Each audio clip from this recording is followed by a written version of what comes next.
Got it on the beat, man. Whoa, whoa. But they're so on this. One gotta be a fan of the football team. To be a reporter, man, it's his dream. One gotta be a fan of the football team. To be a reporter, man, it's his dream. You got Terry over there, Chase on the edge. One gotta never miss an upload on the football team. So hit the subscribe for my man. And turn on post notifications. Hit that thumbs up for my man. Watch the team in the Super Bowl.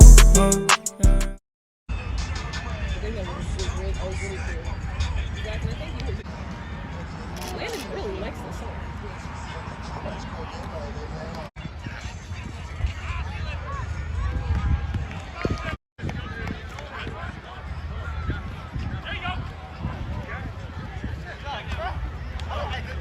YouTube, what's going on? It's Juan Gotti here with yet another Washington football team video, and in today's video I'm coming on here to recap Washington football team's day 3 of training camp. It was getting heated out there, man, players fighting. So without further ado, let's get straight into today's video. But before we do, make sure you guys go down below, leave a like on this video, subscribe if you're new, and turn on post notifications so you get notified when I upload a video about the NFL, or in this case our Washington football team. I also want to ask you guys do me a favor. It's free, of course. Follow me on Instagram and Twitter at JGTS. The links are down below in the description. Thank you for your follow in advance. So of course we got to kick it off with what everybody wants to know about. So it was kind of a fight, going on today, and arguments, and the reason for that being is it's training camp. Players are hot, they're tired, and they're all trying to compete for a spot on the 53-man roster. So you should expect that to happen. I'm not going to say, physical altercations, but for people to be getting, heated in arguments to happen because they're putting their bodies on the line, man. Some of these players aren't as successful and secured as a roster spot as, let's say, a Chase Young or Montez Sweat. Now, speaking of Chase Young and Montez Sweat, so they got into an argument with tight end Tamarick Hemingway. And Tamarick Hemingway, well, I don't know what happened, but like I said, they got into a heated argument. And obviously, Chase Young was going to back up his boy Montez Sweat. And, Tamarick Hemingway wasn't gonna go like that, man. Ain't nothing sweet, but like I said, it ain't nothing serious. Well, it shouldn't be nothing serious.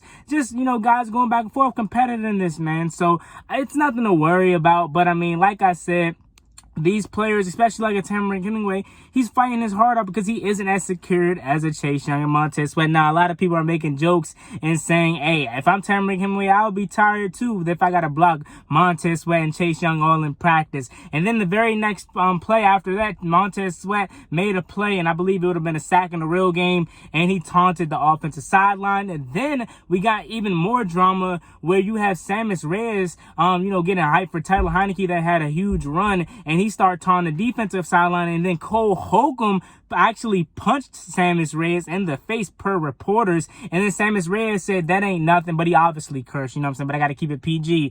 He said that ain't nothing, and it's crazy, man. These players out here doing what they have to do. It's going to happen. So for all the fans that's out there, worried about this, it ain't nothing, man. These players are just putting their life on the line to get a roster spot, and it's just good, competitiveness. Ron Rivera already talked about how he felt about, the fighting and stuff like that. So it's cool, man. You know what I'm saying? I know these players are just going to, relax, and it ain't going to be nothing. Now, getting into some of these notes here, I got to talk about the wide receivers. The wide receivers, they were cooking today. I'll be honest. Terry McLaurin killed William Jackson III today. And like I said, this is going to be great competition for these two. As we know, they've been going back and forth since training camp started. So Terry McLaurin got the better of William Jackson III today. And I'm pretty sure probably tomorrow or the next time the guys step on the field, I wouldn't be surprised if William Jackson get the better of Terry McLaurin. It's going to happen. You know what I'm saying? Terry's going to have his days. William Jackson's going to have his days. It was a 40-yard bomb from Ryan Fitzpatrick to Terry McLaurin today. So they got their rapport going on. The chemistry is going and flowing for QB1. Obviously, assuming he's QB1, but we know he's QB1. So QB1 and Terry McLaurin. And then Cam Sims. Man, Cam Sims, I know it's only been 3 days, guys, but Cam Sims has been lighting it up in training camp, man. Like I told you, my pre-prediction for, the rosters, I said Cam Sims could possibly make this team based off of what he did last year, but he's on the outside looking in. But I'm starting to slowly eat my words, because if he continues to perform how he's been doing these past 3 days, he's going to secure himself that 5th/6th wide receiver roster spot, man, because the guy has been balling and he's been making plays and doing everything he can do in the passing game to be a good receiver for the quarterback. Then we move on to another receiver. You had Troy Apke going up against, I want to say, Kelvin Harmon, and Kelvin Harmon was getting the best of him. And then Troy Apke came back and is actually making some good plays too. He broke up a couple passes that was intended to Kelvin Harmon, and they had him at cornerback. Chris Harris was getting hyped, and he was saying, "I see you, Trap. I see you." So hey, could Troy Apke make this roster being a cornerback? Possibly, because he's been making some good plays. I would say, I know I said the wide receivers were owning, the DBs today, but I will say Troy Apke was probably the brightest cornerback out there today that wasn't really getting toasted. Now, they had their fair shares of, Kelvin Harmon doing his thing and Troy Apke, but they were going back and forth. So good competition for Troy Apke. I like to see him holding his ground. I like to see Kelvin Harmon making great plays, because it's unfortunate, like I tell you guys all the time, that the injury got in the way, because now he's going to have to fight 10 times harder to make this roster. And of course, you guys are going to see these video clips of, Troy Apke and Kelvin Harmon and so on and so forth. Now, I want to get into somewhat of some bad news here. Sadiq Charles was getting whipped today. You know what I'm saying? Sadiq Charles was getting whipped by James Smith-Williams and Chase Young and Montez Sweat. They were saying that they were blowing right past Sadiq Charles, and Keith Ishmael had to help out Sadiq Charles. But, that's going to happen. Players are not going to be 100% and A+ every single day of training camp. They're going to have their days where they're not their best. Samuel Cosmi struggled a little bit today, and obviously they're going to struggle. They're going up against the best defensive line in all of football. So I'm not even surprised that happened, but obviously you can be a little concerned. I'm not concerned only for the sake of them going up against this defensive line. They're not going to be good. They're not going to go up against another defensive line better than their own teammates. So it should be easier when they, get into the game versus a real opponent. So I think they're going to figure it out. But if you're a little concerned about Sadiq Charles and Samuel Cosmi getting whipped up on, now I got to shout out my boy Charles Leno. He was going back and forth with Chase Young today. They were having a good battle, and he was probably the only offensive lineman today that was really holding his ground. I think Brandon Sheriff was solid today too. Didn't hear too much on Brandon Sheriff's front, but Charles Leno was holding his ground against Chase Young, and you like to see it, man, because he's going to be your left tackle protecting your blind side this up and coming season. So although the offensive line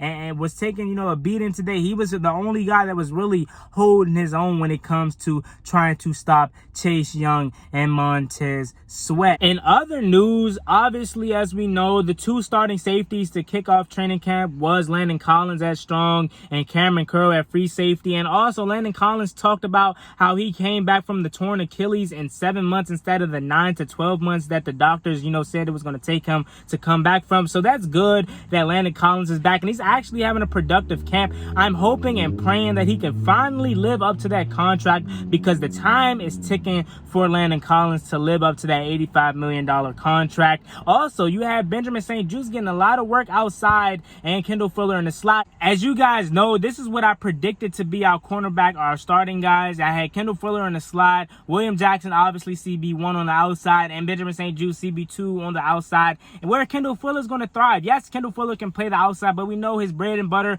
and where he makes his money is in the slot, So I'm excited to see Benjamin St-Juste getting a lot of reps. And to finish off the video, we can talk about the punt return game. You have the same people, Dax Mills, Steven Sims, and DeAndre Carter back there catching punts. Now, shout out to my man on the Warpath. On the Warpath actually said his first day out there that Dax Mills did not look, good back there on punt returns. He was dropping everything. So hopefully we could find the right guy to be put back there on punts. I'm telling you, DeAndre Carter or Danny Johnson, Danny Johnson should get his chance to be, the punt returner because he did a hell of a job on kick returns last year, at least catching the punts. I know we want the big plays on the return, but first we got to catch the ball. No more Steven Sims dropping punts, man. So we just need somebody that's going to go back there and catch the punts. Other than that, it was really another productive day. I would give this day to the offense. My standouts is Terry McLaurin having himself a day, Cam Sims yet again, Kelvin Harmon having himself a good day, and obviously the defensive line was dominating. So I guess the only people that really didn't struggle on the defense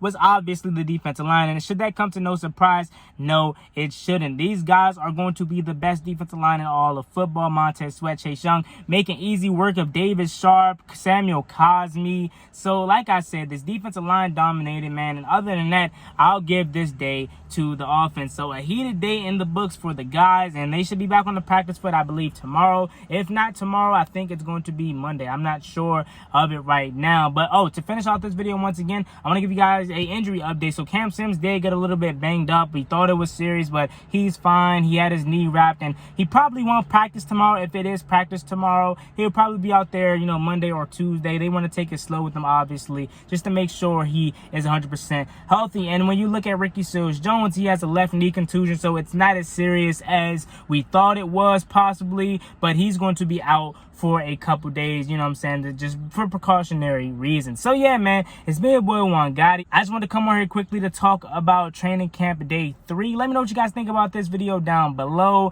and what do you guys think about the fights that was going on and everything that happened as far as training camp. As always, it's been your boy Juan Gotti. Like, comment, subscribe, help to the Washington football team. Don't forget to follow me on Instagram and Twitter. The links are in the description at Juan Gotti Talking Sports. It's free, of course. See you guys in tomorrow's video for day 4. I'm out. Peace. Cross me one time, that's gonna get you popped. Get you popped.